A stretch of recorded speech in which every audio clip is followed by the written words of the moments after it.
ما تقولوش في بالكم بلي انا واش دارني الخارج، لا، ممكن تروح للخارج. ناس بسطاء كبار وناس بسطاء بزاف انطلقوا من الجامعه الجزائريه وراحوا للخارج، وسمعت الوزير ذاك الامثله اللي مدها. اذا الانسان ما يطيحش بالقدره تاعو. هذه النقطه الثانيه.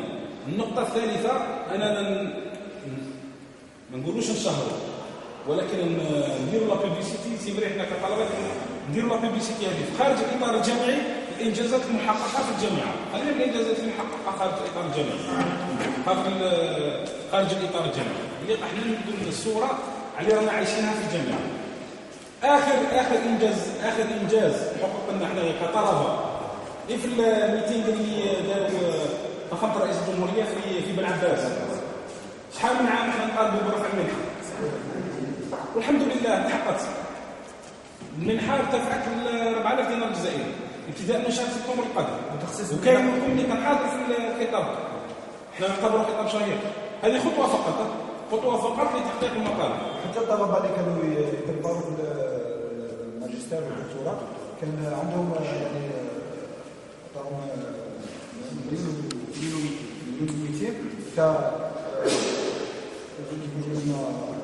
كمنحه باش كل طالب اللي راه يقرا في